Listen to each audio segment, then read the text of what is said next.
Un nouveau test respiratoire pour détecter le paludisme est actuellement développé par des chercheurs aux États-Unis.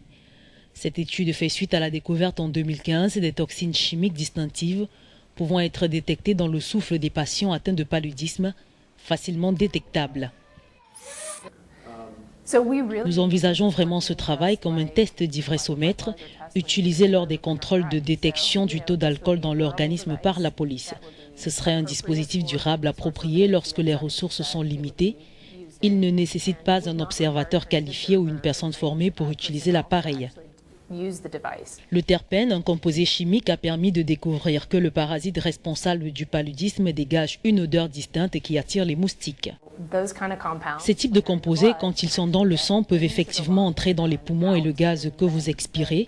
Donc nous pensons que le souffle des enfants qui ont le paludisme aura réellement ces composés parasitaires que l'on peut facilement détecter.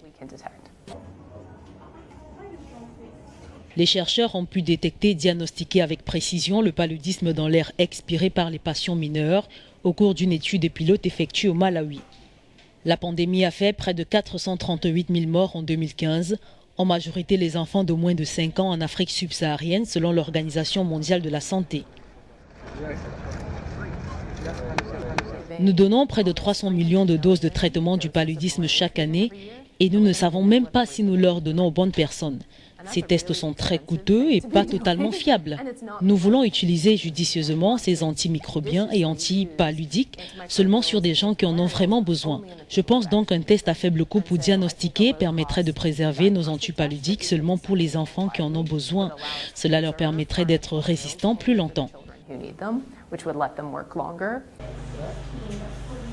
Le système très peu coûteux offre un niveau élevé de sensibilité, moins sujet à l'erreur humaine et nécessite un faible volume de sang, selon les universitaires qui ajoutent que le test par l'haleine peut également être utilisé dans la détection des maladies comme le diabète de type 1, le cancer colorectal et le cancer du poumon.